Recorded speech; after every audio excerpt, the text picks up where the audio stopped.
La deuxième proposition pour moi, c'est de bien marquer que c'est l'espace des piétons qui l'emporte sur les autres et donc différencier, maintenir la continuité du revêtement piéton dans les rues afin que ce soit la route des voitures qui coupe le trottoir et pas le contraire. C'est-à-dire que de manière explicite, les voitures traversent le trottoir et pas les piétons traversent la route. C'est supprimer en fait toute la signalétique. D'accord. Et limiter partout la vitesse à 20 km/h. Et la règle de base, c'est la priorité aux piétons. Voilà, si vous avez besoin de plus de...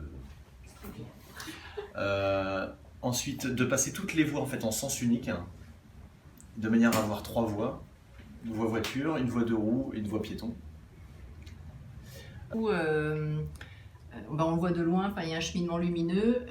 Des fois, je trouve que en journée, c'est peut-être pas le cas, mais pareil, ça pourrait répondre à ça. Des fois, en pleine nuit, quand il y a plein de trucs, marquages au sol qui sont tous de la même couleur aujourd'hui, où est-ce qu'il faut aller, quoi? Donc peut-être que ça pourrait se résoudre s'il faisait un passage, pas seulement pour les trottinettes, mais aussi pour les vélos, pour que tu ne sois pas obligé d'aller là où il y a les voitures et que tu ne sois pas obligé d'avoir un conflit avec les piétons. Donc peut-être dans les passages piétons ou dans tu sais, à côté des trottoirs, faire un passage spécial. Bon, on pourrait avoir des zones véhiculées sans piétons, et je sais que ça c'est pas vraiment une idée originale, il y a certaines villes qui font ça, où tu as toute une partie de quelques rues où c'est réservé qu'aux piétons. Et le reste, c'est réservé aux voitures. Donc, si tu veux venir ici, tu sais que tu peux prendre la voiture. Tu sais, ça serait les voies rapides, quoi. Tu prends la voiture jusqu'ici, tu la gares quelque part. Et toute cette partie-là, tu n'as que des piétons. Et en plus, ça, c'est assez agréable. Oui, notamment, moi, ce que je soulignais, c'était l'impossibilité de mettre tous les modes de transport, de réunir tous les modes de transport partout dans une ville. C'est pas possible, il y a forcément des zones où tu devras faire un choix. Et je propose de réserver certaines zones à un ou deux modes de circulation qui seront privilégiés. De telle sorte que dans la ville, effectivement, tu puisses aller un petit peu partout, mais tu puisses pas avoir le même comportement dans chaque zone de la ville, dans la mesure où tu n'auras pas forcément les espaces prévus pour ton mode de circulation. Imagine par exemple la place de l'Étoile, moi j'habitais pas loin, c'était hyper chiant d'aller à un point à l'autre de la place.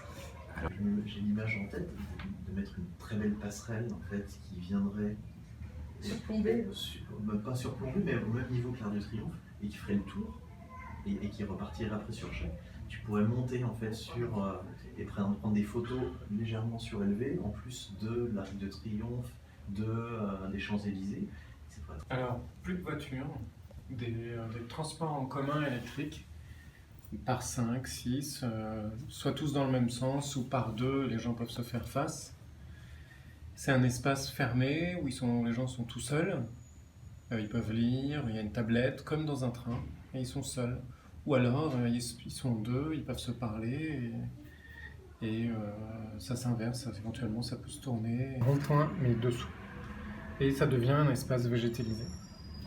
Ils passent dessous, les voitures passent en dessous. Voilà, en fait il y a des tunnels qui passent dessous. Là je l'ai représenté autrement, c'est la même idée. Okay. Et il y a des tunnels où les voitures descendent et il y a un rond-point souterrain où il y a un échange, mais c'est souterrain et la place est vendue aux piétons. Donc pour orchestrer tout cela, moi je parlais donc de capteurs qui pourraient réguler la circulation, donc de faire développer des intelligences artificielles pour ça. Signal sonore, oui. Là, il y a un seul sens de circulation. Ouais. Il y a des passages cloutés.